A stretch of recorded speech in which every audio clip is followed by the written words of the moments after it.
with, I came up with these different points. I mean, the points are basically the same, but I honed them down.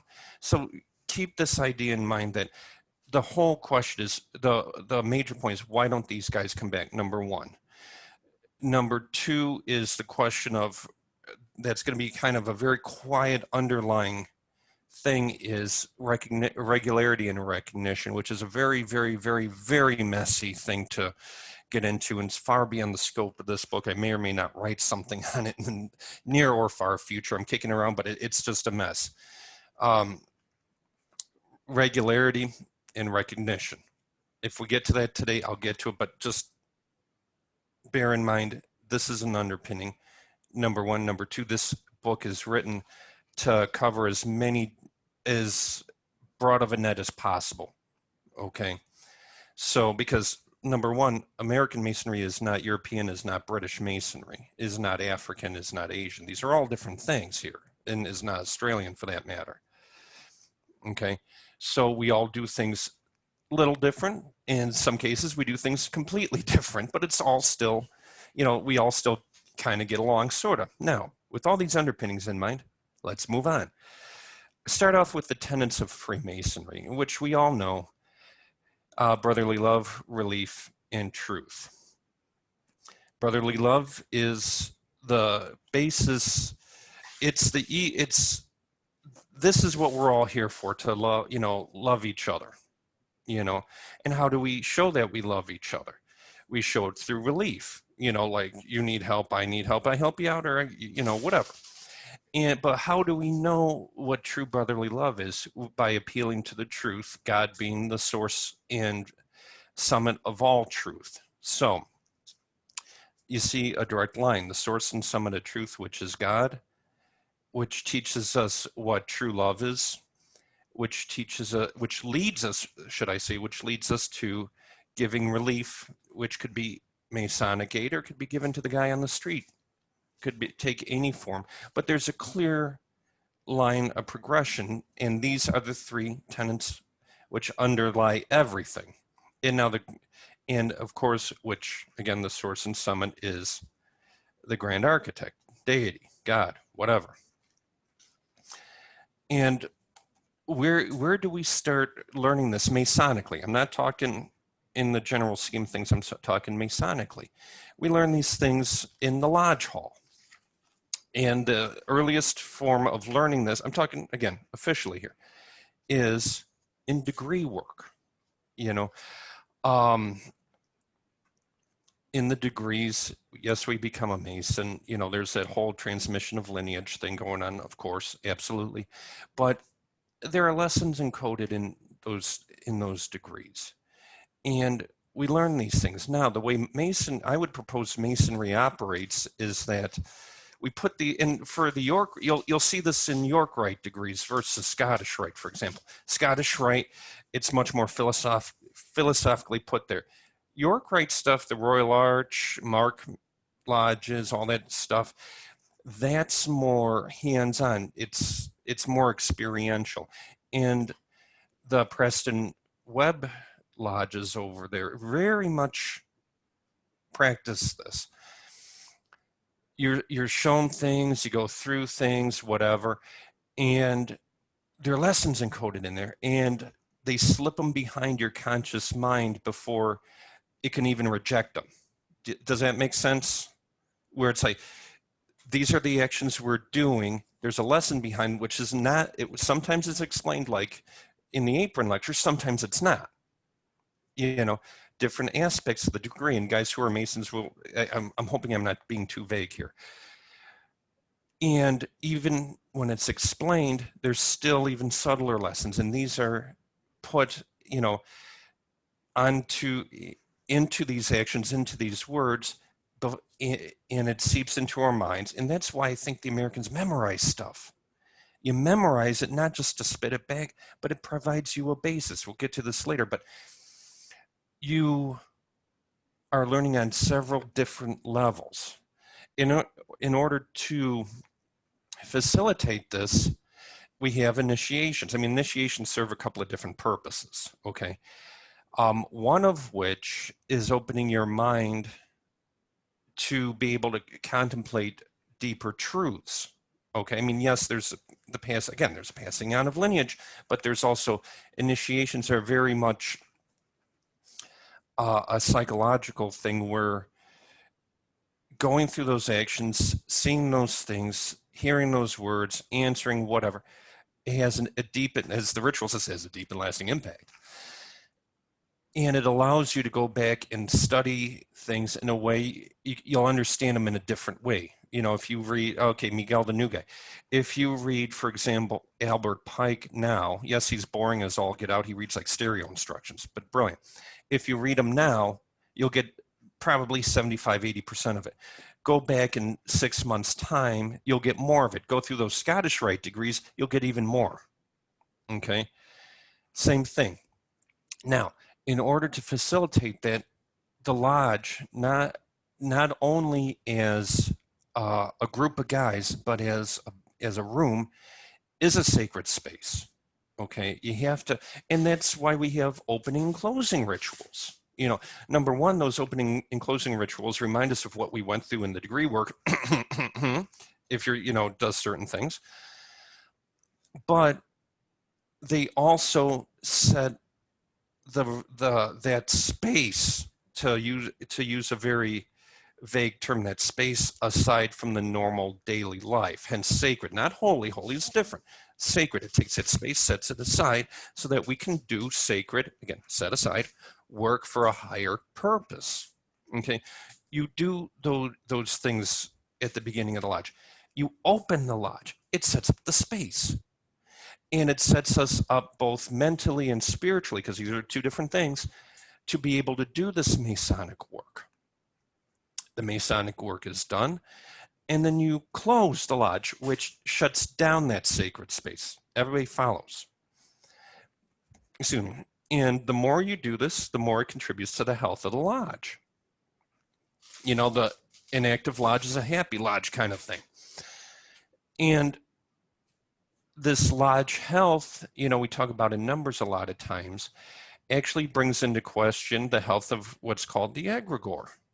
You don't hear it so much over there. You'll hear it more over here in Europe. But the egregore is basically the spirit of the organization. You know, you're going, the spirit of the university, the spirit of the corporation. Well, the lodge has a spirit too, you know. And if it's a healthy, active lodge, it has a healthy, active spirit. It keeps going, it grows, it moves on with life. If it has a sick, either bad activity or sick activity, you know, these are the lodges that shut down. And the only way to keep that egregore healthy is to continually keep it active. Do these Masonic workings, do the degree work, have those meetings, various and different things that are done in different jurisdictions. And that's how you keep it healthy, by keep it more moving.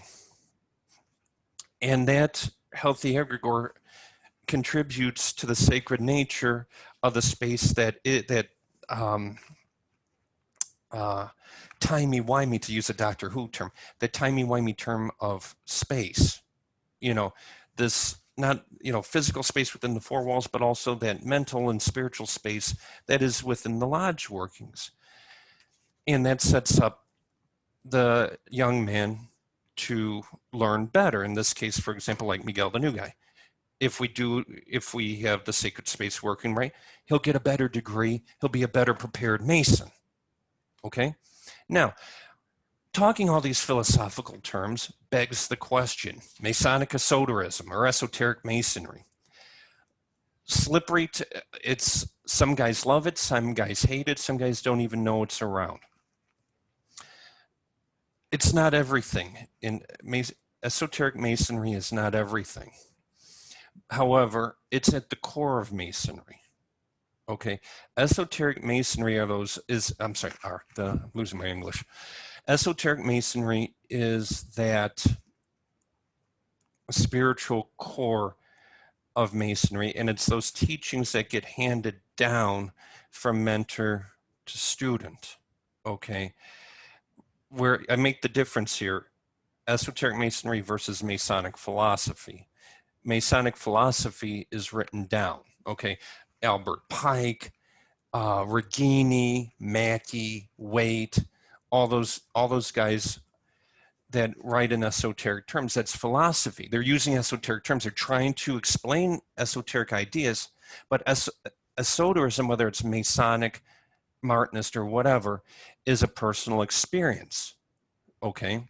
And can only be, number one, experience, number two, at best taught mentor to student, because the terms are so slippery. It's like Masonic logic being sacred space. It's like, explain it. And that's an easy one versus some of the harder stuff. So us being human beings, we like to write things down because, let's face it, as we get older, we forget everything. I'm lucky I remember my name, you know? So we need to write things down. And these esoteric ideas are very sloppy to write down. So we put it in philosophical terms.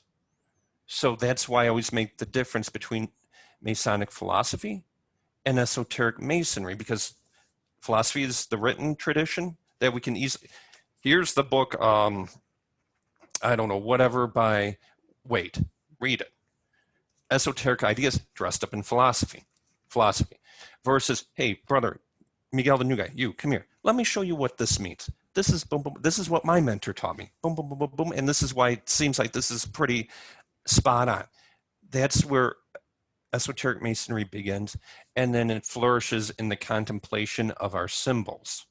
Okay, because there is an actual tradition of contemplating our symbols, especially once you get to different lodges around the world, you'll see more of this. Okay. Now, moving on. In order to pass these ideas on, you know, this esoteric core wrapped up within philosophy, to pass these ideas on, you have to maintain a tradition and a continuity, which is a two-edged sword. How do you maintain these ideas that are hundreds of years old? Because we know Masonry as is goes back at least, what, 400 years back into with Mother Kilwinning and over in Scotland. How do we pass on these ideas hundreds of years old to this new generation like Miguel? Okay, I would argue we maintain the traditional methods of doing it as much as possible. You know, there is something to be said for not introducing new things into ritual, you know, and into the core teachings. However, once you step outside ritual, you can explain them in modern terms, because again, another division, ritual versus outside. Within ritual, we're passing on timeless ideas in ways that came down to us through our Masonic forebears, in ways that made sense to them, and they've explained it according to those ways for the last few hundred years. In other words, a plumb square level. Okay, the tools are basically the same, but now we have, what are those? They were using them here, those laser plumbs. You know, okay, well, let's, instead of doing that plumb, we'll do it like the laser plumb. Well, you're going to have to take that vague idea number one that was put underneath the old-fashioned plumb, explained according to the old-fashioned plumb, translate that into contemporary terms. What do you say? Esotericism like beauty is at least sometimes in there. I'll get there. I will get there, Brother Bill. In fact, I'll write it down.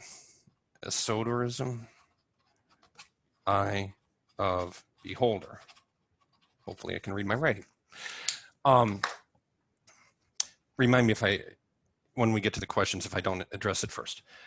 And then you have to going back, you have to take that truth that was dressed up as a plumb and then translate it into what the laser plumb is today. So you're already taking an abstract truth, which was covered up in one symbol. Now you're having to translate it into another symbol. You're losing things. Every time you translate, you lose things. Trust me, I've done translation. So you're already losing part of the lesson. The better way I would propose is keep the ritual as it is, because there's already things locked up in there. But when you go outside of the lodge and you're teaching the guys, okay, this is what this is what that is, use modern metaphors and similes.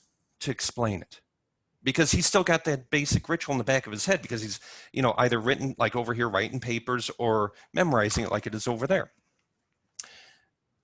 And so it's going to be applied on a personal level with modern symbols adapted for him specifically.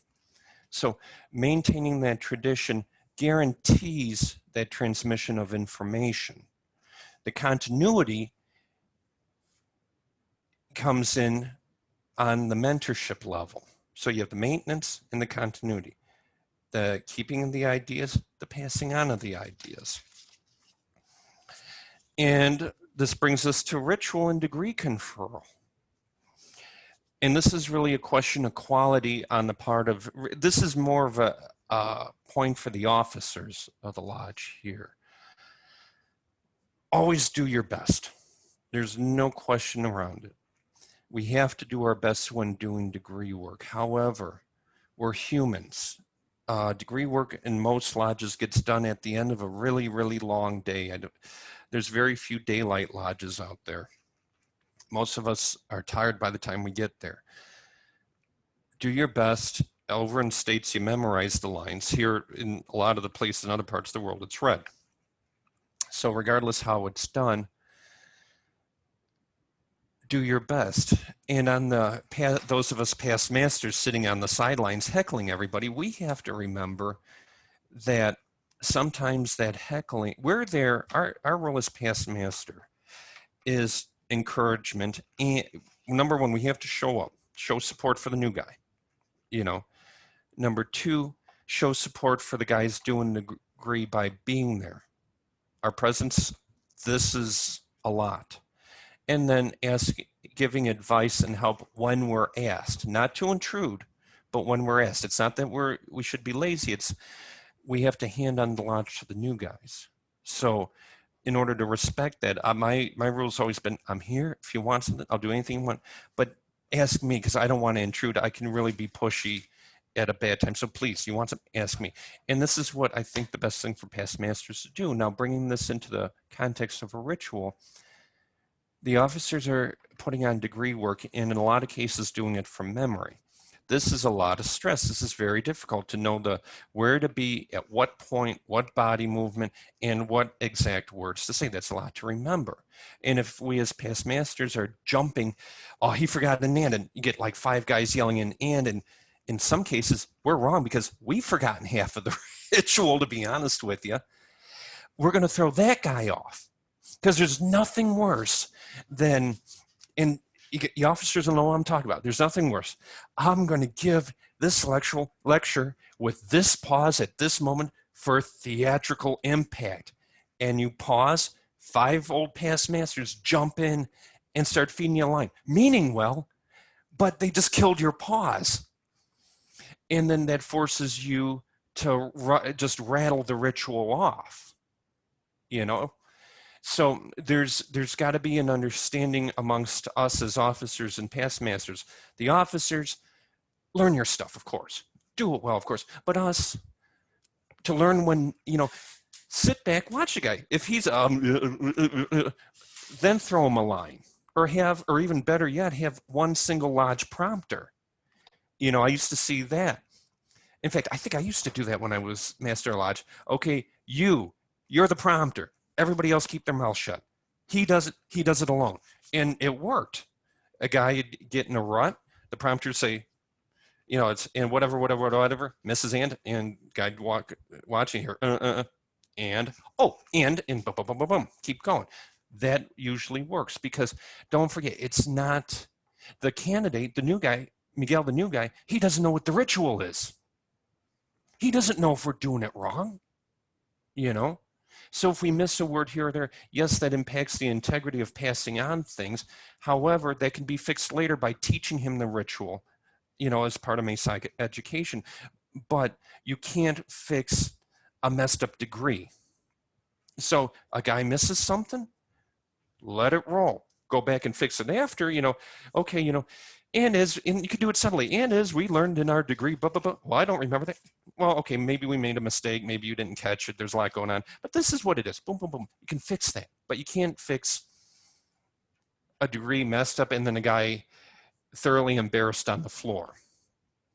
Okay, so sometimes smoothness is the way to go. And again, before I go any further, all these are my personal opinions. Nobody's backing me on this. I'm not asking for backing, but these are my personal opinions from what I've seen. So moving on. And the quality of ritual, as I slightly pointed out, leads to not always, but often, how the new guy will understand Masonry going in, because I remember my first degree like it was yesterday. I don't remember many things, but this I do. Don't remember my second degree as much, sort of remember my third kind of, but my first I remember.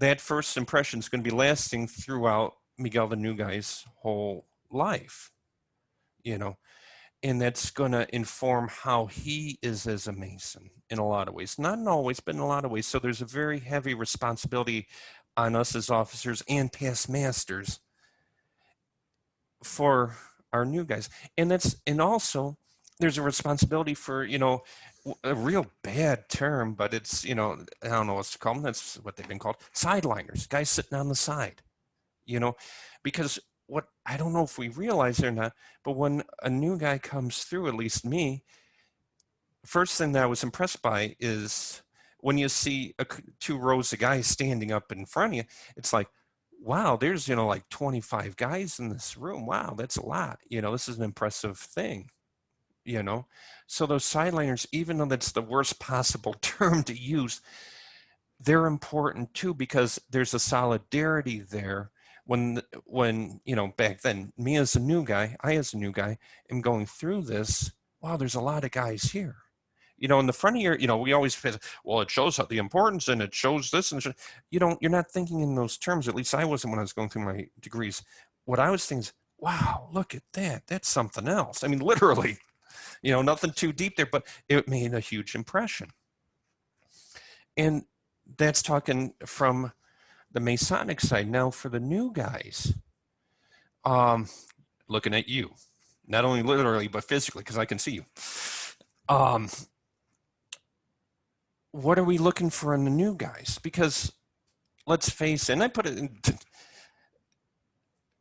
I'll read the first line out of the chapter. Any moron can join a frat, but not everyone is fit to join our great fraternity. And there's a lot of truth in this. When we're there, Masonry is not the only order in town. There are many esoteric orders. There's many social fraternities. We're not the only game in town, but we certainly are unique because we have both aspects. And it takes a certain type of guy to do this properly, okay? And when there's a new guy, of course, all Americans do the investigating committee thing, where you go and you talk to the guy, go to his house, 3 guys talk to him and come back. Yeah, he's good. No, he's no good, whatever. Okay. Not only is it the investigating committee, yeah, you go out and you meet the guy, talk, the way we used to do, go to him in the house, see how he was with the wife, with the kids. Does the wife even know what's going on here? And all that comeback, yeah, he's okay guy, whatever.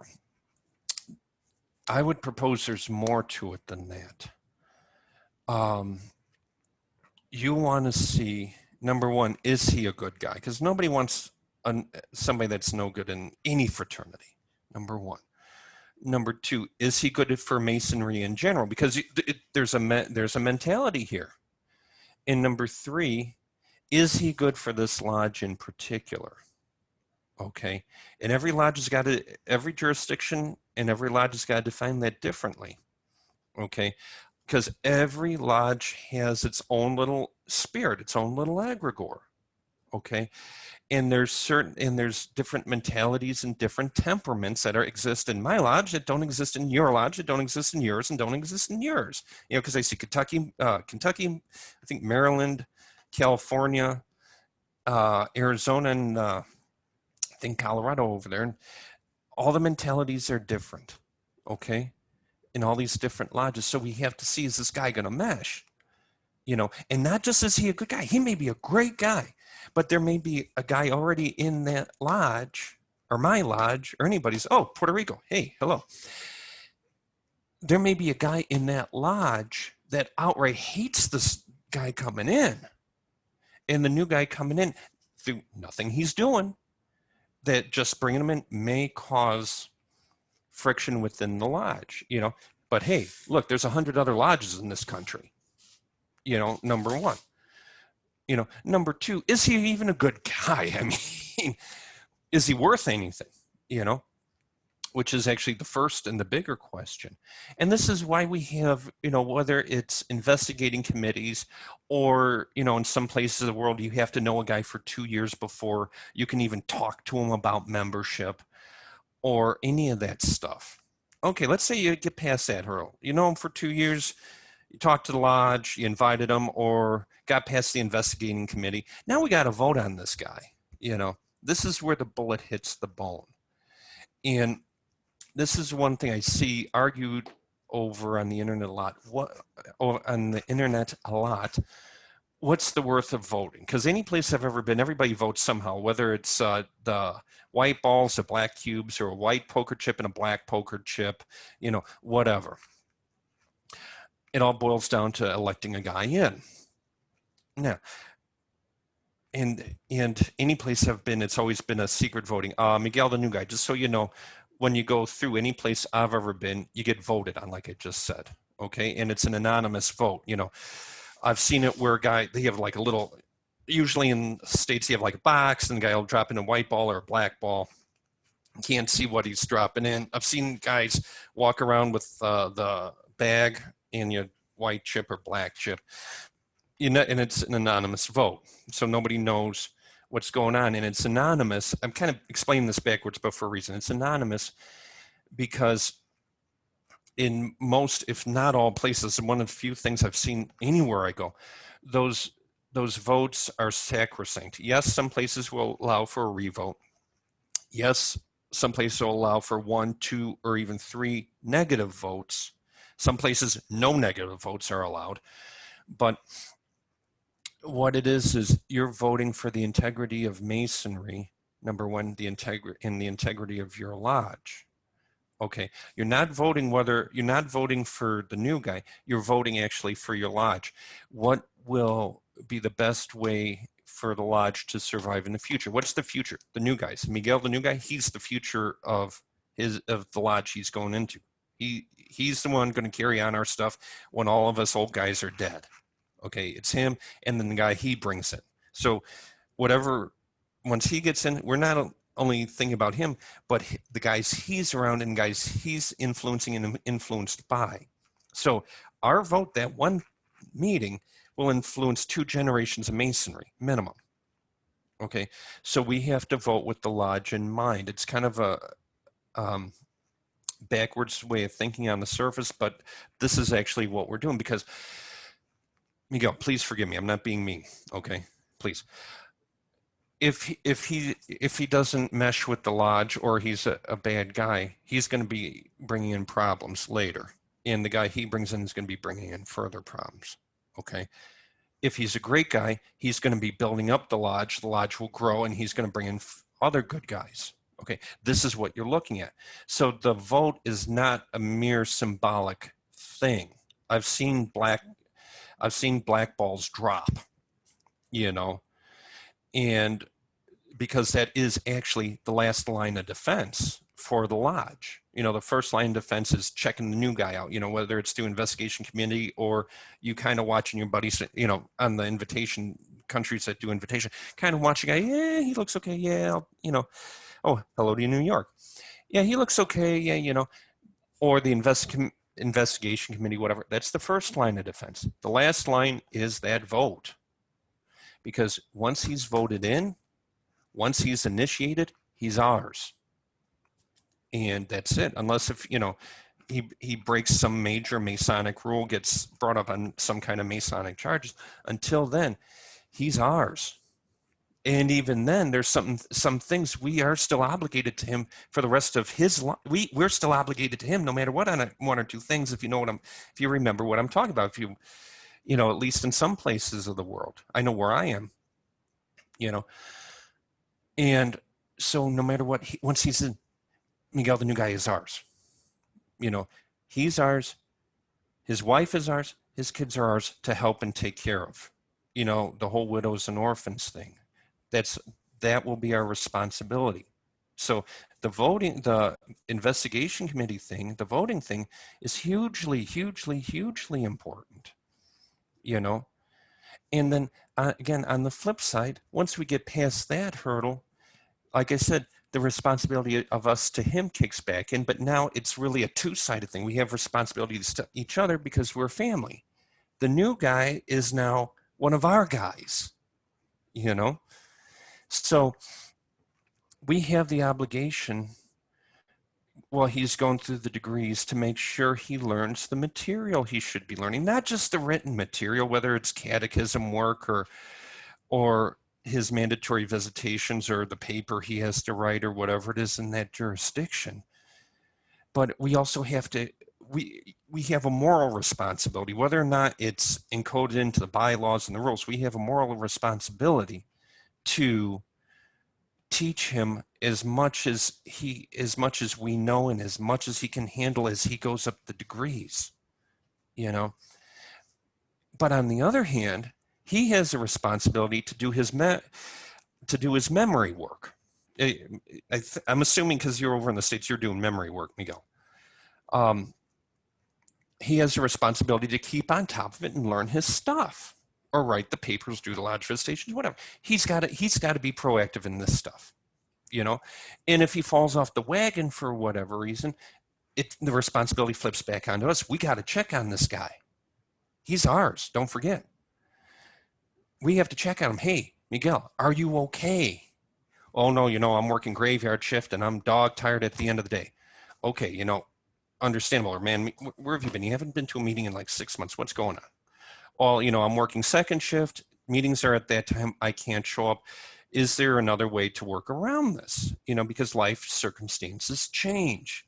When you join the lodge, you may be in one place. When you're midway through something, you may be in another country. Who knows, So there's got to be a natural dialogue between the officers, the mentors, the whatever, with the guy who's coming up through the degrees, with the entered apprentice, the fellowcraft, whatever. We have to keep our side. We got to make sure he's okay. But he also has to keep his side and do his part of the work. Call your mentor sometimes. Tell us we're alive, And that should be really and again, this is my opinion on the mayor, that should be a litmus test as much as the catechism work. Is the guy ready for the next degree? Because I've seen guys over in the States sit 10 years between a degree because of work, whatever, many different situations. I have a friend, he's a Mason up in Germany. You were in Germany, Brother Donald, but I have a friend, he was up in Germany. He said he saw a guy actually tell the lodge, I'm not ready for the next degree. Give me another year. Because that whatever, he wasn't an apprentice or fellowcraft, I forget the details of the story, but he felt he wasn't ready. He hadn't done all the preparation. And there's no shame in doing slower degrees, because the more quality you put into that learning process, the better off you'll be in the long run. Because this leads us to the next point. Now, in the book, I was really wrestling. Should I put Masonic education first, or should I put mentoring first? I mean, I was bouncing back and forth like a ping pong ball. I finally settled on mentorship, because all the energy we put into the mentoring and Masonic education will bear fruits later on not only how much he understands Masonry, but because he understands it well, he'll know that number one, he'll know that he's able to be more active, and he'll have ideas on how to be active. He'll be a better officer because he'll know what's going on. He'll be conversant in what the degrees mean. He'll be conversant in the symbolism. And let's face it, everybody's an independent body at this point anyway. And he'll even know that the independent bodies exist and kind of what they do. You know? So the mentoring is extremely important. And even on top of that, going back to what I was saying before, there's a lot of information passed down in mentoring that isn't passed down in official education for various and sundry reasons. Because number one, going from mentor to student, there's different explanations of things. I mean, when I was passed, when I hit the chair as sitting master, my one friend sat me down and said, okay, this is the past master symbol over here in the States. This is what I was taught it means, and this is what I was taught where that symbol comes from and the meaning. Boom, boom, boom, boom, boom, boom, boom, right down the line. I'm not talking the standard, do I have one sitting around? Oh, yeah, right here. This past master symbol. And he sat down and explained it out. Same thing if you go around the lodge rooms. Okay, you see the symbol? This is what it says in the ritual. However, this is what I learned when I was over here. This is what I learned when I was over there. This is what I learned. And that mentoring deepens the understanding. It takes those symbols, which we should be contemplating anyway, and puts a different spin on it. Okay? But that's only one half. Not one half. I'm sorry, guys. Mentoring is probably 3/4 of it, but it's not the basis. The basis is Masonic education, which is, again, going back to the old esotericism versus philosophy thing. The mentoring opens up the esotericism. The philosophy, that's your catechism work. That's your studying your ritual stuff. That's reading what the great Masonic authors have had to say. Because let's face it, these Masonic authors have already had the time to contemplate and the chance to contemplate. Hey, in some cases, they actually made the symbols, like with Pike for the Scottish Rite. Yeah, so that is valuable information. But coming back to education proper, the Masonic education of learning the rituals, learning the protocol, learning the traditions, this is the base, this is the physical basis for everything that follows, is extremely important. And the education programs, and I suppose this is part of it, all blend into that. And it provides a structure for a deeper understanding of these messy, timey-wimey ideas that are at the core of what we do. So the Masonic education has to be, or should be, well done, structured, appropriate for each degree or state in your journey, your prospect. So you're handed, okay, here's Masonry, and how are we breaking it down for you, Miguel, the new guy? We have to figure a way to break it down so you get it, because this is a lot of stuff, and it's that side's on us, and then after you get your first degree, you get some things. Okay, learn that real well. Follow the programs laid down in your jurisdiction and lodge, learn it as it's taught. And then your mentor, ask them stuff. Well, what's this mean? What's that mean? Whatever. And then you get your second degree. And then those symbols build on top of the first degree. And then you learn all that. And then your third degree builds on top of that. And all this has to be presented in a way so you understand it. I mean, we can sit and babble all night, or at least I can, but it doesn't matter if you don't get it, because that side of that two-sided relationship falls on us. And if we don't do it right, we're failing you, And again, don't be afraid to ask questions. Now, with education and mentoring comes information. Whether it's degree information or philosophical information, don't matter, the same thing boils down. What do we talk about outside of lodge to our appropriate degrees? In other words, secrecy. This is a big question in all parts of the world. Why are Masons so secretive? Go into some parts of the world, America being one of, we're an open society that has some secrets. Go to other parts of the world, we're a secret society in the sense that, not that we're doing anything, it's just for different historical reasons. Some places have less secrets, some places have more. Over in Chicago, and I think it's all over America.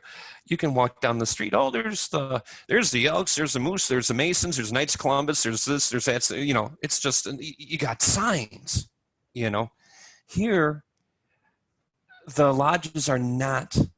You can't find them. You have to be a member to know where they're at. Different historical circumstances. Other places, have mixed things. The lodges may be clearly marked, but the degrees are secret, or everything's a secret. It just depends. Okay. And again, different reasons. Countries deal with things differently because, let's face it, culture plays a part, history. America has a very, very, very, the foundation of that country is Masonic. Parts of Europe, Masonry was banned under socialism or various other governments for 50 years. Masons were regularly imprisoned by the Nazis and sent off to the camps. So there's different historical reasons, and different countries have dealt with it differently. So what's secret in Arizona may or may not be secret in Illinois. What's secret over here in Bulgaria may or may not be secret in Arizona. And we, especially on the internet, we have to keep it in mind that I'm talking to this guy halfway around the world. He's not saying a whole lot. I'm saying a lot more. Does he have a different obligation of secrecy? Because let's face it, as with the degree work, obligations are different. What I took as an obligation in Illinois is different from what's over here, and is different from Arizona. In some cases, it's subtle wording. In some cases, it's huge. And this leads us to, I love this. I'm sorry, there's some things I had to write. I couldn't. If you look at the chapter title, different strokes for different, oh, it's backwards. Different strokes for different folks. And the secrecy leads to the thing is, we all do things differently. Miguel, if you travel around America, you'll see subtle differences. If you travel to Canada, to Mexico, to South America, to Europe, to Africa, to Asia, you'll see differences that will just blow your mind. Because I walked in here, my lodge here, I saw a first degree. I had no idea what was going on. I went to an installation of a master. I had no idea what was going on at all. And I'm a well-experienced Mason. Excuse me, sorry. Again, goes back to those timey-wimey truths that we try to pass on. There's truths that we're trying to teach. And each country, each state has different cultures, have different languages, have different mentalities. And because of that, different Masonic rituals have been invented. Okay, over there, you're Preston Webb. Now there's the argument, is the American Blue Lodge basically, essentially, there's very strong argument to say that it's the first 3 degrees of York Rite. I've seen arguments against it. The easiest way to say, okay, the Preston Webb derivations over there. If you go down to Louisiana, you've got Scottish Rite lodges. You go up to Wisconsin, there's a French Rite lodge. You go over to DC, I think there's an emulation lodge somewhere over there.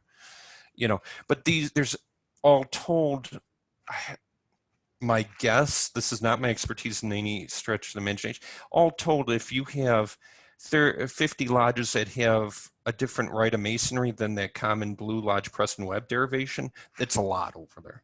95% of everything over there is that Preston Webb derivation. But even with that, there's differences. For the guys who've gone to other states, have you ever seen the degrees? It's like, wow, that's not in our degree, or they're missing this.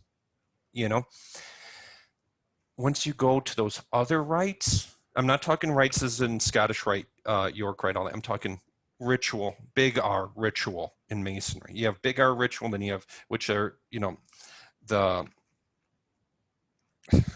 only way to say is right, where you have the degree work, the opening, closing rituals, the installation of the masters, the oddball traditions. That's the big R ritual. That's the rite. Little R ritual is, first degree, second degree, individual rituals.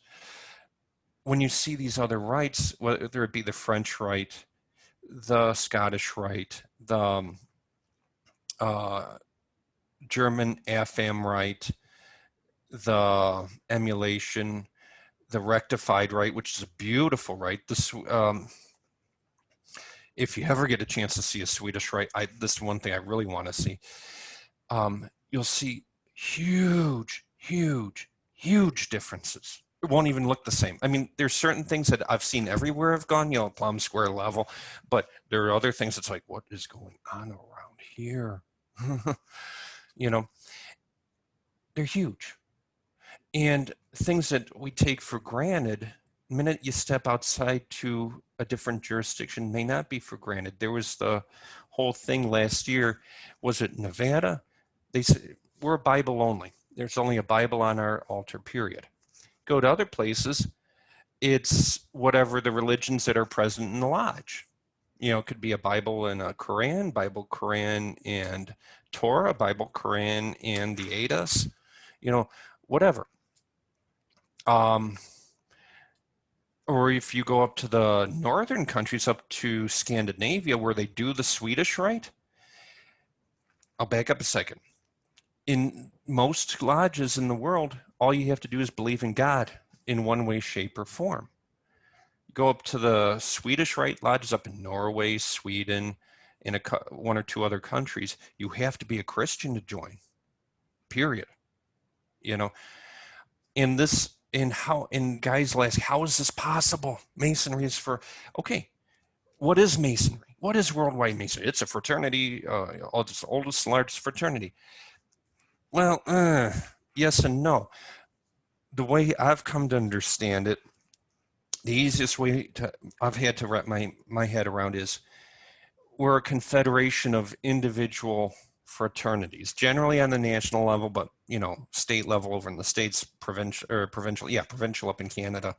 But generally, we're a confederation of individual fraternities, each defining what is regular Masonry. Miguel, regular Masonry basically boils down to what is quote unquote real Masonry. That's the easiest way to think. What is real Masonry? What is valid Masonry? What is the real deal here? That's regular.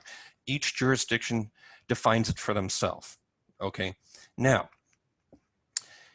me as the Grand Lodge John and you as the Grand Lodge Miguel, okay, we each have our bylaws and in most cases landmarks. That's a whole nother argument. We have our own documentation and lists of what is a real Mason. Okay, and you and I say, oh, you say you're a Mason. Okay, let's see what you're doing over there. And you say, well, okay, fine, Grand Lodge John, let's see what you're doing over here. Okay, so we swap information. So, okay, Grand Lodge Miguel, yeah, you look pretty Masonic to me. You look regular. Why don't we say we're coming into, we recognize each other. You look Masonic to me, I look Masonic to you, we're cool. Now then we have a declaration of amity, then we start talking about intervisitation. Can we do intervisitation? Can we not? Some places it's a right, some places it's a benefit, some places don't allow it, at all. It depends, but we're in recognition. We're a loose network of fraternities or orders, depending on how you look at it. Americans, from what I've seen, I mean, I could be very wrong. Americans look at it as more of a fraternity. Europeans look at it more of an order, but on both sides, there's aspects of both. There's aspects of an order in America. There's a hierarchy. There's a ritual. There's, that sense of you're ours, Then in Europe, there's that sense of fraternity. He's our brother. We hang out, we do that. But there's emphasis on different sides, and we have to keep we don't have to keep the actual differences, but we have to remember that once we step outside our little wading pool, the big swimming pool that's worldwide Masonry, is very, very different from one state to the next. It's kind of different. From one country to the next, it's night and day different. And I think we need to remember that, man, what are they doing over there? You know, but they're still my brother. There's got to be that aspect. I don't get it. I may or may not even agree with it. I may not like what they're doing over there, but those are still my brothers. You know, it's like in a family. Yeah, you know, my cousin Kevin, he does, yeah, I don't get what he's thinking, but he's my cousin. You know, I love him. You know, same thing. I don't get what they're doing over there in whatever country. I visited, you know, for a week or two, went to a couple. I don't get what they're doing, but they're my brothers, you know. And I mean, if you have a real bone to pick, go talk to your lodge secretary, go talk to go up the hierarchy, which leads to the next point of the chapter's titled, Keep Your Pants On. We gotta take it a step back. You know, when we're in these Masonic discussion groups on Facebook or the Masonic groups, whatever, if we see something we don't understand, don't jump on the guy. He may be coming from he may be in a perfectly, his Grand Lodge and mine may be in full amity and traditional Masonry for 200-300 years in his country. And I may not like it, I may not understand, but I got to show some respect. Not shooting wind and vinegar at the guy. Well, we do it this way. Well, okay, yeah, cool, you do it that way. We don't, but you know, what are you guys doing over there? Okay, we're doing this. Oh, okay, well, we're doing this. I don't have to agree with it, but to have a respectful dialogue, because don't forget, what tradition do we come out of? You know, the free thinker, free exchange of thoughts and ideas. Doesn't mean we have to agree with everything, but we have to respect it. And the highest form of respect is, look, I don't get what you're talking about, man, but you're my brother. You know, show me what where do you get that? Okay, this is this. Okay, well, this is how we do it. It's complete opposite yours, and this way we do this. And that puts a fuller picture on the Masonry that we learned when we were going through. You in a couple of months or whatever, me 12 years ago, no, 14 years ago, 37 years ago for another guy. It puts a whole different spin, because as the differences between the states show things that our version don't have, differences between the rites put a completely different perspective on it. Okay, and it'll give us further material to contemplate on for our personal growth. And here's I'll give you a very external example. One of the, again, not an ad. There's a book I wrote called The Best Little Lodge Hall in Texas, Brahan Lodge, down in Lavernia. They've got murals across the walls of their lodge that pertain to the different lectures, and then they have things that aren't in the lectures. They have a Masonic for anybody into esoteric stuff. They've got a rebus in their lodge hall. And this is in Lavernia, Texas, of all places. Let's see if I can find it. And so learning these different ways without jumping on each other opens things up for us to learn. And speaking of jumping, going back to the point of that two-sided relationship, the appendant bodies, responsibilities in the lodge. Let's do it in the proper order. Responsibilities in the lodge. When a new guy comes through, Miguel, the new guy, we're entrusting you with the future of our fraternity. You know, not only your lodge in particular, your jurisdiction in particular, but in a very strange way, worldwide Masonry, because you're going to be part of a network there, you know, of guys all over the world, many different languages. you know. And when a new guy comes in, like Miguel, of course, give him some responsibility. Maybe have him help the junior warden, because in your jurisdictions, the junior warden is in charge of the food too, right? He doesn't have to do everything, but hey, Miguel, not all Masons are the same. Oh yeah, clandestine and regular. Let me finish my point. I'll get back to that in a second. Thank you. Actually, I'll do that after everything else is done. Clandestine. Okay. After the talk. Thank you. Hey, like if I'm the junior warden, hey Miguel, I need a hand. Whether or not I really need it doesn't matter. Hey, I need you to go get the hot dogs or the green beans or whatever for the dinner before the lodge. You know, give him something small to do, so his time goes, so he's actively involved, but don't dump, okay, don't dump everything on. Okay, you've got to cook the meal before and do the pastries after the lodge, all yourself. Don't go to that extreme, but give him something to do. Get him involved and ease him in. See what his time commitments are, especially if he's got young kids.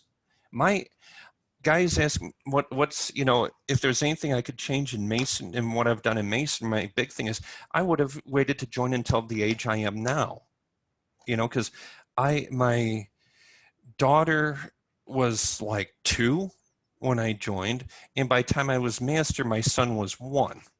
I had 2 young kids, and I had because I was an officer most of my time there. I had to carve out, I had an obligation to the lodge to do, but I had to take time away from the wife and kids. So I wish I would until I was older. Yeah. So as officers, and older members, we have to see what the new guy's life circumstances are. Can he, what time can he give? And if his life circumstance changes, has it gone up? Has it gone down? Is he working graveyard shift now? What is it? We have to work, because essentially term brother is hugely important. I mean, he can't be a slacker, but we can't overburden him either. There's that dialogue. So as he's going 1 year, 2 years, 3 years, kids are growing. Okay, more responsibilities, because us as older guys, we have to hand it over to him, to you, Miguel. We have to, because we're gonna drop dead at some point, sooner or later. That's the grim reality. So you do have to be kind of given responsibilities, but at the same time, we have to work in dialogue with you and the other new guys, and I hate the 20th century buzzword. Yeah, we're a team. There's no I in team, but there's a truth there that, we have to work together essentially. And then speaking of easing in, appendant bodies.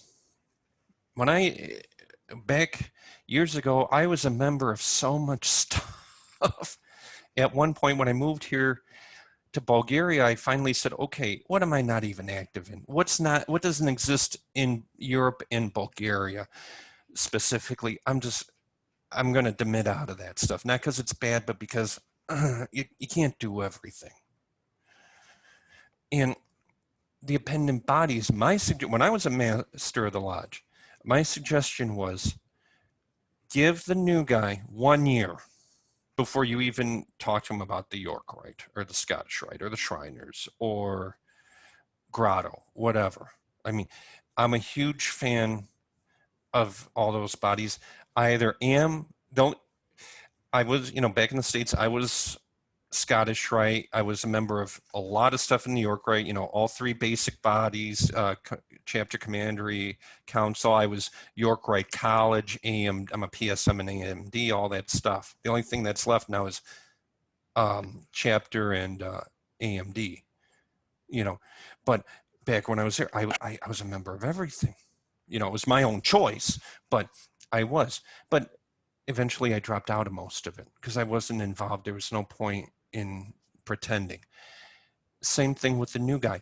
Give the new guy a year breather room. Let him learn the Blue Lodge stuff, because the more he knows the basic Masonic Lodge information, the better Royal Arch Mason will be, because he'll, especially Royal Arch, because of that intimate connection between the Royal Arch and Preston Webb ritual. He will be a far better Royal Arch guy knowing that Blue Lodge information than if he went from, raised on Saturday, Royal Arch on Sunday. He won't know what's going on. He won't, he'll kind of sort of know, but he won't have the foundation he needs to do it properly. And then even more so with the Shriners in the Grotto, beautiful organizations. Those two groups I was never a member of, but I had the utmost respect. In fact, I used to run a benefit show for the Grotto. I did it 2 years in a row. I had Death Metal for Dentistry over in Chicago. Grotto Fest 1, Grotto Fest 2, Death Metal for Dentistry. Great stuff. Beautiful groups, but you still need the proper Blue Lodge foundation for this. And then, speaking of the different appendant bodies, with my respect for the shrine and the grotto and stuff and the widow's sons and everything, why was I not a member of grotto and Shriners? Because we all have different gifts. We all have different abilities.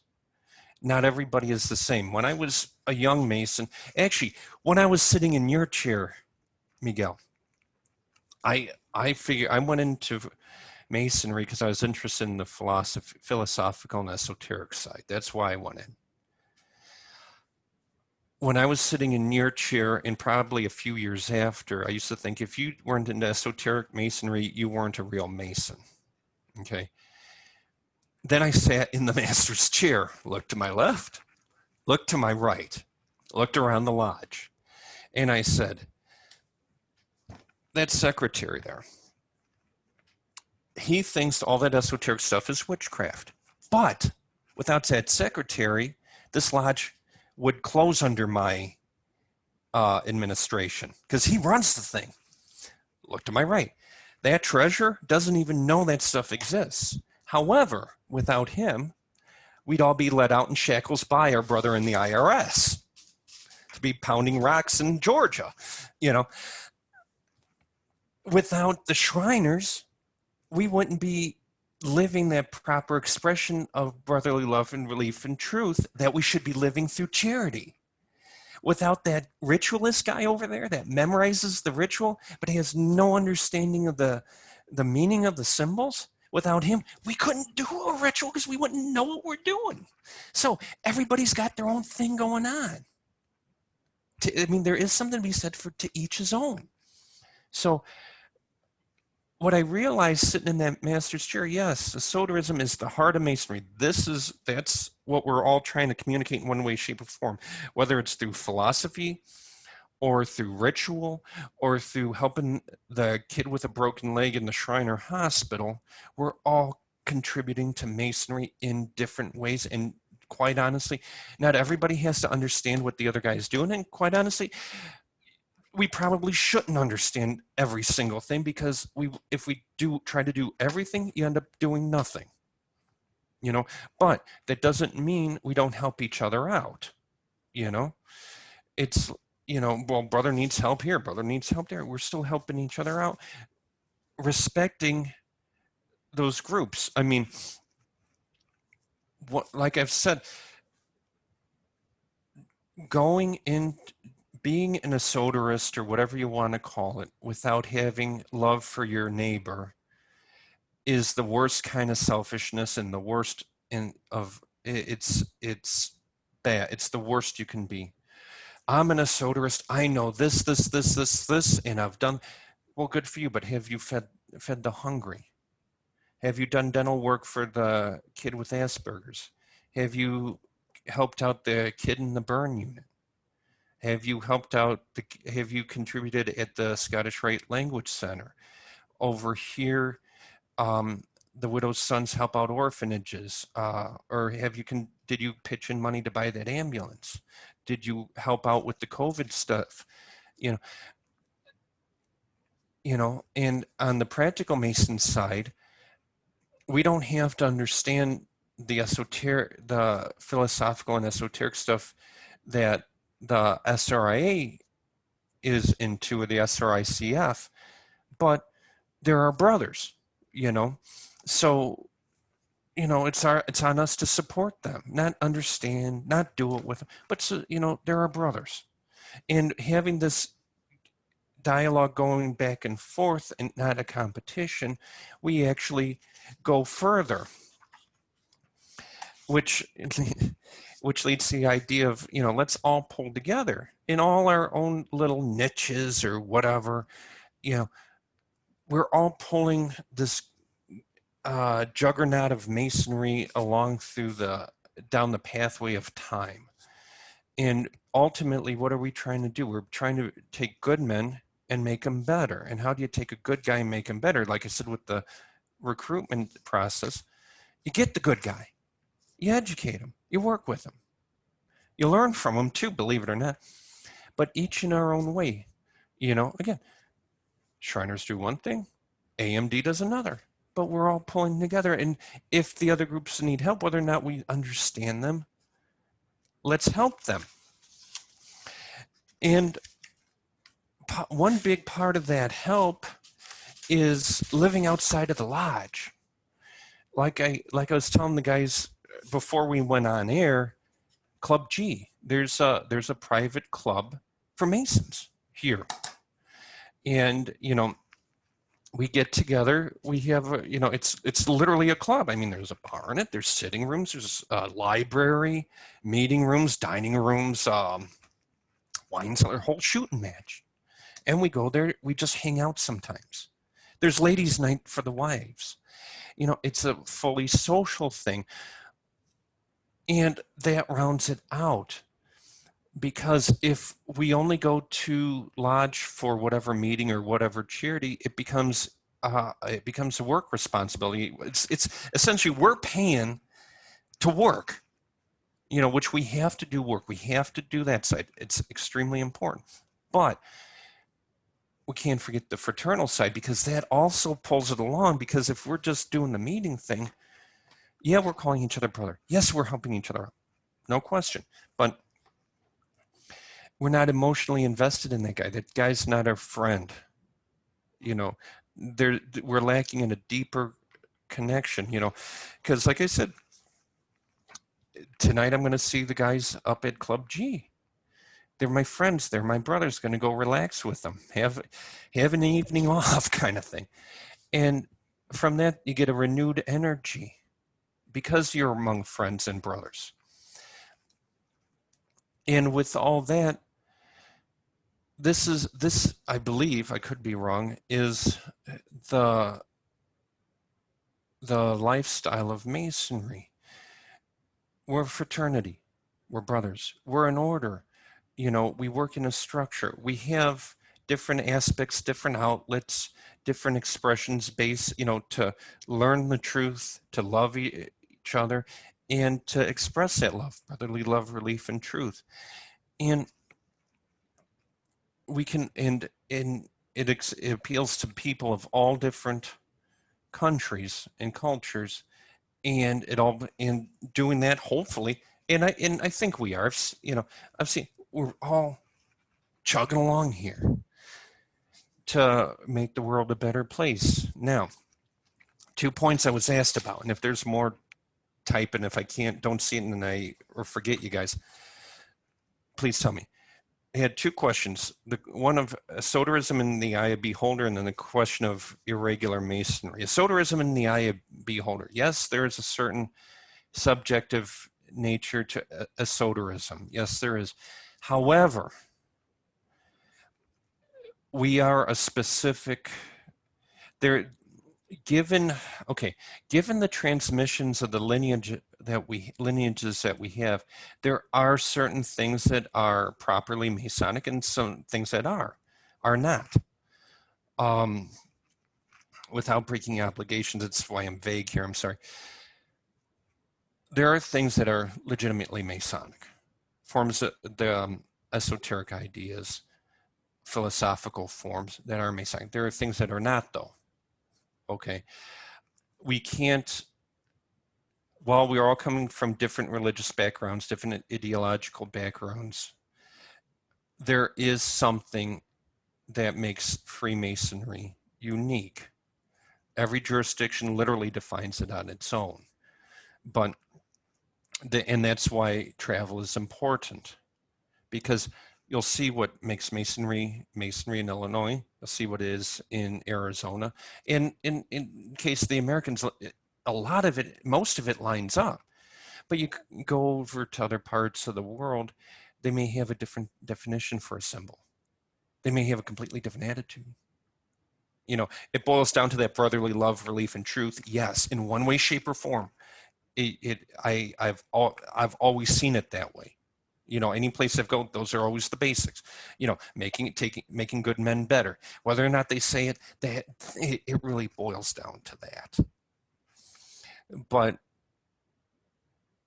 some of the fineries are defined differently. You know, so there is, if this answers the question, there is a subjectivism to it. Of course, these symbols are not defined necessarily, but there are underpinnings that are specifically Masonic. I believe this is my thing.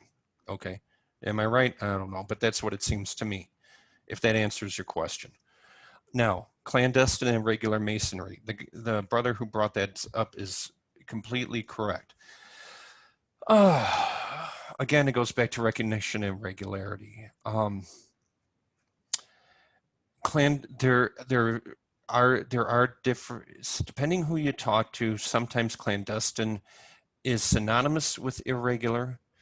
Sometimes, and I believe it's Charlie Harper does, actually got his book here. If you want a good explanation of irregular, clandestine, and everything else Masonry, this is actually a really good book. Oh, it's backwards, great. Freemasonry in Black and White by Charles Harper. That's actually a really good book to read for that. He goes into it really well there. Again, this is defined from jurisdiction to jurisdiction, but on a practical level, you know, there are things that just nobody accepts, okay, within regular Masonry. On a practical everyday level, men only. Yes, there are female Masons. There are women's lodges. I know a bunch of women Masons. For us, they're not regular. I can't go in their lodge. They can't come in our lodges, you know, because it's irregular Masonry according to the jurisdictions I belong to, and quite honestly, most jurisdictions in the world, I think, you know, or at least the big ones. They exist, but they're irregular. Clandestine, from my understanding of it, again, Harper's far better at this than I am. Clandestine is I've only heard it in American, I think maybe the Philippines, I think I've heard guys there say, but when it's used very specifically, it usually boils down to, okay, a guy just decided to start a lodge. I'm just going to start a lodge. That's it. Make up the ritual, boom. Because going way far into it, you know, Miguel, there are lineages in Masonry. Oh, thank you, Brother Lewis. If you look at the editor on that second edition of the book, my wife did the editing. Bennett, yes, thank you, Brother Lewis. Grand lodges all come from somewhere, you know. Of course, you had the Grand Lodges that started in England. They eventually became the United Grand Lodge after a schism and all this other stuff. But, you know, the 1717 thing. Bunch of lodges met in England at the Goose and Gridiron Bar, said, we're going to have our first Grand Lodge, whatever, 4, 5, 6 of them, I forget. And that was their first Grand Lodge. And then they said, well, are we going to recognize other places and everything else? And that's where all this came from. Essentially, I mean, this is real broad brushstrokes, extremely inaccurate, but just for the 2 seconds that I have to tell you. And moving from that, they started defining, okay, what is regular Masonry? They started codifying this stuff. What do we define as regular? And then with that also came charters, because other subordinate, you know, Grand Lodges, that places that never had a Masonic lodge like we know them, you know, you had them in England, you had them in England, Scotland, Ireland. I, I, I think France might or may, I don't remember, but France maybe, maybe not, but England, Ireland, Scotland had what they call TI lodges, time immemorial lodges, that they're just so old, we really don't know when they started. We know they're about 400 or 500 years old, at least, but you know, they were before the Grand Lodge systems for sure. Okay, but lodges like over there in America or here in Bulgaria, they were, you know, they were built of lodges essentially chartered by other Grand Lodges. Illinois, I think, started out with lodges, if I remember correct me, and the historians are here, correct me, please. I think they were like Indiana and Kentucky, I think. And then eventually Illinois was recognized as a Grand Lodge. You know, that's how it goes. There's a lineage, there's a legitimacy of origin, okay? Because those lodges came from the other, and then erected the, you know, they came from other the charters in those lodges came from other jurisdictions, and then a local Grand Lodge was essentially erected, and boom, recognized, we're done. The landmarks or the rules, you know, how are things lived out? You know, whether or not they have explicit landmarks, because there are some jurisdictions, regular jurisdictions that don't, and if I remember, I could be wrong, I think Virginia may be one of them, where they don't explicitly have them, but they live them. Their mode of masonry is seen as regular by other groups, you know, and then and that contributes to whether or not they're recognized. And then you have the I forget the exact term, but it's essentially like the primacy of jurisdiction, or the uniqueness of jurisdiction, where each territory has one jurisdiction unless if there's a treaty. Okay, for example, like here in Bulgaria, there's one legitimate jurisdiction, and that's the United Grand Lodge of Bulgaria, period. In United States, because it's slightly different, each state is Masonically its own jurisdiction, so that's, you know, it's the same principle, okay, going off the older political systems there, but each, whether it be colonial or early American, each state was its own thing originally, and they have their own Grand Lodge. Now, in America, there's something called Prince Hall Masonry, and in most states in the Union, Prince Hall is recognized as regular. You know, so you have two Grand Lodges for each jurisdiction. Was it, guys, is it 34 states out of the Union they have Prince Hall that's fully recognized, and they're going back and forth, something like that? I mean, I could be wrong, but it's not everybody, but it's most.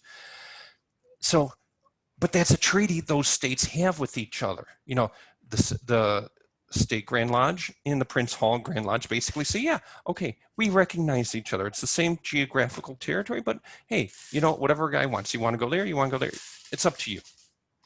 You know, but it respects that uniqueness of jurisdiction, because that is what respects that uniqueness of jurisdiction is that treaty. Okay.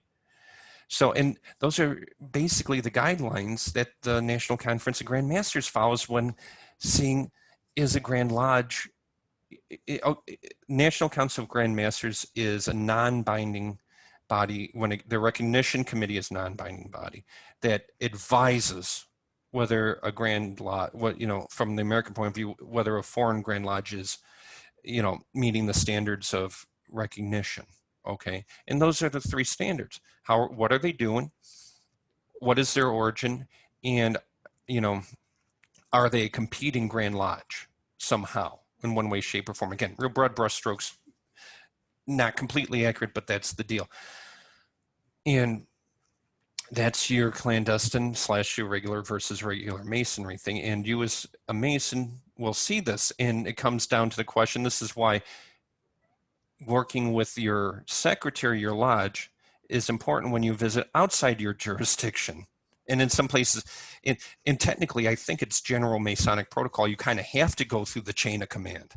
Actually, that is general Masonic protocol. You don't just go outside your jurisdiction, you go through your chain of command. Go through your secretary to your grand secretary. That grand secretary goes to our grand secretary, to the local secretary. Because that way, you know you're going to a regular lodge according to your jurisdiction. And we know you're coming from a regular lodge, you know, and that's how it works. Because you can walk down the street and see, you know, any number of Grand Lodge this, Grand Lodge that. Is it regular? Is it recognized? You know, and that becomes a big thing because there are responsibilities that we as Masons have to each other, you know, and so we need to know who's a Mason and who's not. Who, you know, who do we discuss internal, you know, the secrets of Masonry, you know, whether it be simply the modes of recognition or the location of the lodge. We need to know who is a regular and recognized Mason. It becomes very important when you stand outside of, or you're looking at other jurisdictions. Older guys, does that answer the clandestine question pretty well? You happy with that? Past the past masters peanut gallery? Any other questions? Did I miss anything? Brother Samples? Brother Sample, very sorry. Did I miss anything in the book? Any points you guys want picked up on? So, Brother Laurie, you're speaking, but you're... Yeah. Sorry, forgot to bring down the boom mic. So I was going to open it up for, you know, everybody that has additional questions or anything like that. I do want to just say right off, if you ever give this talk again, you have to take Miguel with you, because obviously he's now an integral part of it. You're my victim. If he's on Facebook, tell him to send me, I can tell him, send me a friend request on Facebook. I have 2 Facebook accounts with the identical picture because I'm always in Facebook jail for something. So I will. But yeah, if anybody has any additional questions, questions about the book, that sort of thing, Masonry in general, I mean, that's kind of why we're taking the opportunity tonight to have this discussion. So just unmute yourself and throw it out there. Okay, John, I have questions and great lecture. This has been one of the most informal, you broke it down so well. Every level of Freemasonry from coming in to, I mean, during lodge and the degree work, the pendant bodies. So, I mean, this is one of the best lectures I've seen thus far. thank you. So thank you.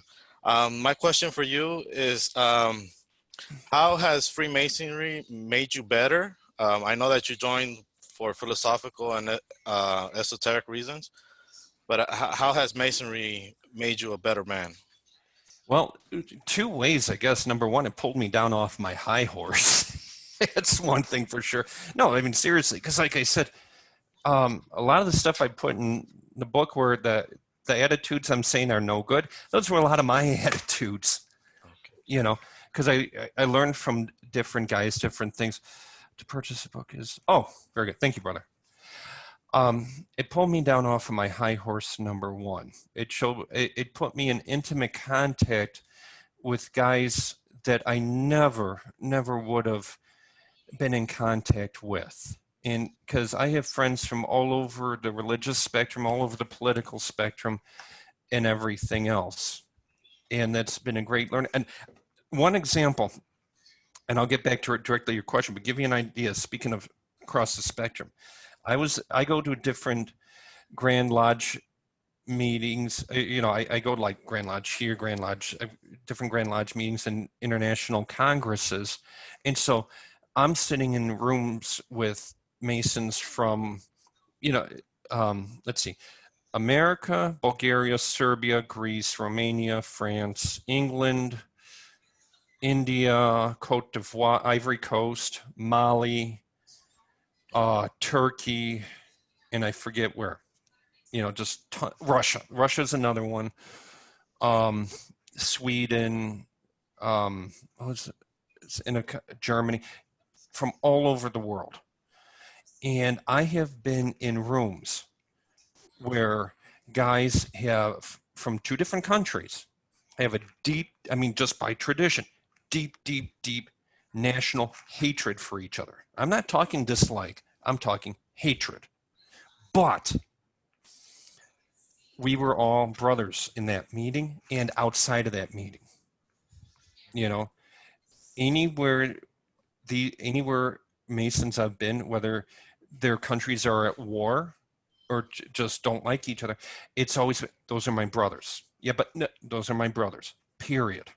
Doesn't matter the political divide, doesn't matter the religious divide. You know, what always came first is, that's my brother. I don't get him. I'm from completely different background than him, but he's my brother, period, end of story. And I've seen this lived out. I've been in rooms where it's like, wow. And then you go to the bar afterwards. Those are the two guys talking to each other like the best of friends. Why? Because we're brothers. And I've seen it, and that's made me look at things differently. Oh, that guy's a jerk. But, and then you start thinking, well, you know, these guys can get along. You know, these guys just had a war, 15, 20 years ago. They can get, and it's in very clear memory. If they can get along, why can't I get along with this guy over here? I mean, come on, what's wrong with me? You know, it pulls you down off your high horse. It shows you that ultimately, you know, the whole thing, they say, you know, we're all on the level. That's what one of the things it showed me is that whether you're a CEO of a company or a prime minister or an American president or congressman, parliament, doesn't matter. We're all brothers. And I've sat in lodges with heads of industry, actors, musicians, heads of government, everybody, brother, whatever, you know. That's number one. It pulls you off your high horse, and it teaches you, you know, we're all the same thing. We just do things in different languages. You know, it's like, to give you a real clear example, English is not it's my first language. It's not my only language. And if you know, you speak another language, correct? Spanish. Yeah. Okay. So, you know, you think one way in Spanish, you think another way in English, correct? At least that's how I am. Sure. No. There's two completely different ways of thinking within that language. Okay. Okay. Yet you're trying to express the same idea, right? Oh, yes. Okay. Same thing. In between us, we're all doing the same thing. The way I say it, we're all speaking the same language in different dialects. Just like, you know, I can talk to you in Spanish, saying one thing, using one set of idioms, and I can speak to you in English and say the same thing using completely different set of idioms, because the thought patterns are different, but the idea underneath is the same. Yes. This is one thing I learned in Masonry. Number two, again, I hate buzzwords. It gave me, but tool set, wonderful 21st century buzz term, yeah. It gave me a set of tools to try to impact the world around me in a better way.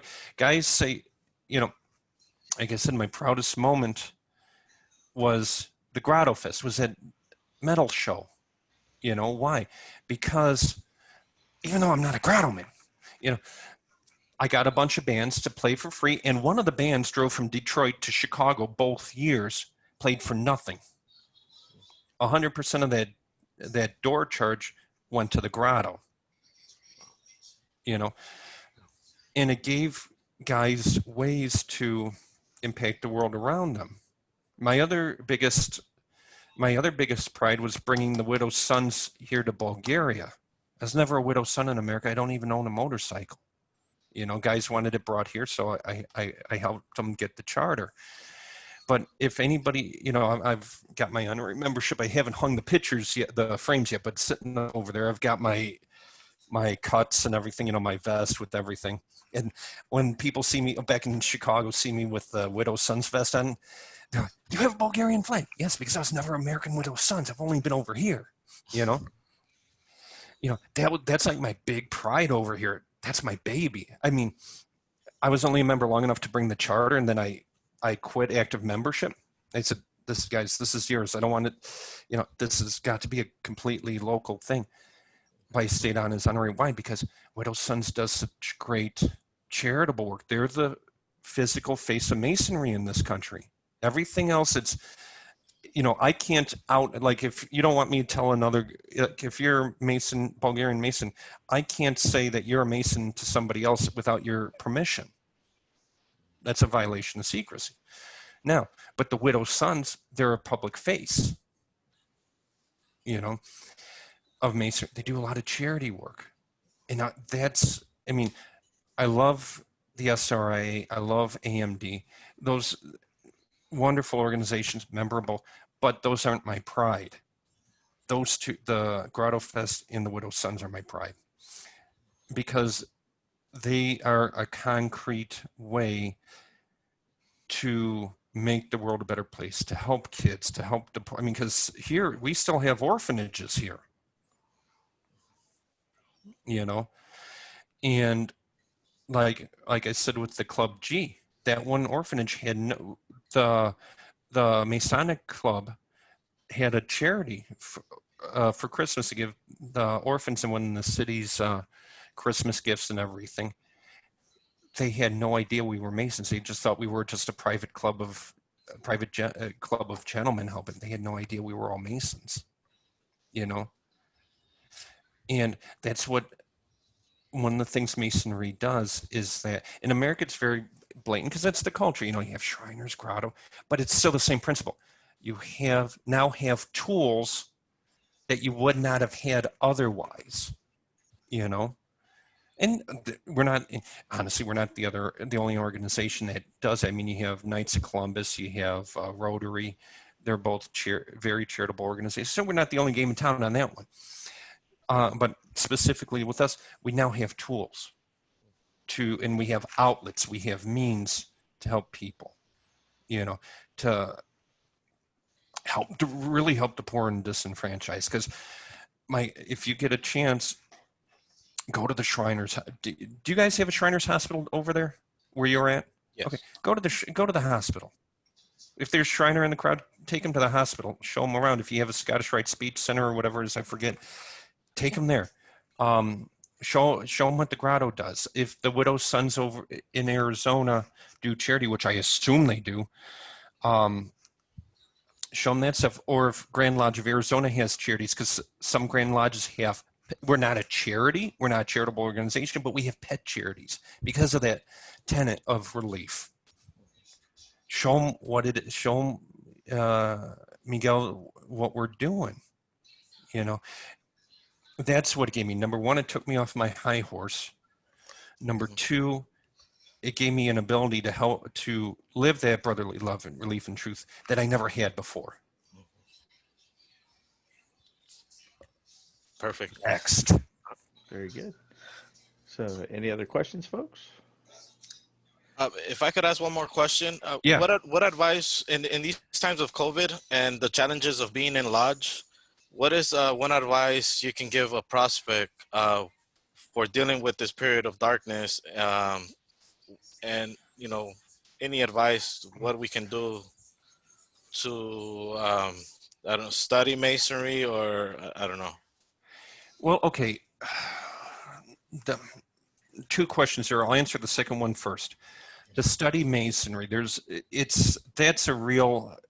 curveball in this sense. Do it this is how I would suggest, me personally. Read books like, what was Hodap's book? Is it Freemasonry for Dummies or Idiot's Guide for Freemasonry? Yes, I have. Read that. Yes. Read something like that, a good general introduction.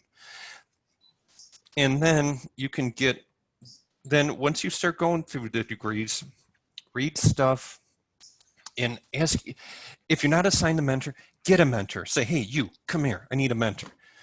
I'm not kidding. And ask him, what do you suggest I read? And how I would progress is one of two ways. If he's a well-read brother, which a lot of the guys are, the vast majority of the guys are, ask him, hey, what book can I read that'll explain what degree I've already gone through? You know, we're talking inside the COVID, everybody's separated right now over there. And then once you're a Master Mason, go back and read anything you'll want. And why do I say divide it up like this? Because it goes back to that old rule. Some of the stuff in the classics, you know, like Wade, Mackey, they explain, they talk about it all, but doesn't make sense unless if you've gone through those set of degrees, or at least some set of degrees. Because they're going to make allusions to stuff and you go, huh? You know? No, I mean, seriously. Oh, yeah. And then if you go into the Scottish Rite, go do the Master Craftsman program. Okay. That's very, I mean, and I think other brother Jeff in the Scottish Secretary of Scottish Rite, correct me if I'm wrong, the current version of the Scottish Rite Master Craftsman program now has a Blue Lodge segment, correct? When I went through, it was basically, there were only two sections. It was general and then specific, but now I think they even have a Blue Lodge section. And If that's, Jeff Horton actually had to step yeah, away, so he's been okay, off yeah. for a bit. Um, I think you're right. That does exist in the southern jurisdiction. yeah, I'm a Scottish Rite Mason as well, so okay. I haven't gone down that path yet. I'm spending No, too but I mean, much time he's sitting in the asking, east. yeah. Yeah, no, I get it. Trust me, I get it. No, but he's asking what he can do while he's separated Right. off and learning. If this is continuing in the next couple of years, that's another method you can use. Over here, because we're no longer under a super duper lodge. I mean, our lodges are dark in the summer anyway, from St. John's Day until the middle of September anyhow. So we're shut down. I mean, they just ended the Masonic year early is all they did. But during the Masonic year, we were having Zoom meetings, but even during a normal year, we have Viber groups. Viber, I don't think it's so popular in the States, it's big here. Viber is basically an app on your phone that operates as a text messaging thing. And you can have groups, and we have our little lodge groups. Widow Sons has a group and stuff like that. That's another way to keep in touch during the COVID, is all this online stuff. In heaven forbid a good old fashioned phone call, that helps. And brother Jeff's thing here of this education meeting, because this is not just a talk, but we're talking. And before I started, we were gossiping. This is another way. Essentially keeping in touch with guys. This is the 21st century. We got cell phones and all kinds of crazy things to keep in touch with. And then there's also, onto your second question, books. But the only thing I'll suggest, and you can tell me that I'm full of it, and that's fine, but read according to what you've already gone through. Otherwise, number one, you're going to ruin the surprise. Number two, you won't catch some of it anyway. But start with that HODAP book. That's pretty good. And does anybody know another good introductory book to Masonry? I know they're out there. I just can't think of anything right now. So the very first book that I came across, because I had, I'll give you a little background. I met a guy when I was in the military back in 1987, I think it was. He was my platoon sergeant. He had a Masonic coin on his desk. And I asked somebody else about it, and they gave me this interesting answer. They said, we're not really sure. We think if he gives that to another Mason, then they have to do anything he possibly asks of them, kind of thing. Right? It's kind of the way my memory remembers that comment. For 20 years, I hung on to that concept, that image of that symbol in my mind, and then seeing it in various places around the world, right? Whether it was overseas or here in the States, I saw the square and compasses, and it just kept hitting me. And when I moved to Tucson in '91 after Desert Storm, I was in a secondhand store, and I actually came across this book called The Pilgrims Path, which has to do with one of the great things it has to do is a kind of explanation of art and symbolism pre-Masonic, pre-recorded Masonic era, showing the lineage of Masonry hundreds and hundreds of years, even prior to anything that's ever been recorded as strictly like you were saying, like Grand Lodge Masonry, 1717 kind of stuff. But showing these symbols going back much further. And it was really kind of a great overview. It's just a little paperback book, maybe a couple hundred pages long. And there's some really interesting stories, and it was enough to pique my interest. Also for the fact, finding it in a secondhand store, it had a stamp inside of it that said it was from the library of the Tucson Lodge number 4.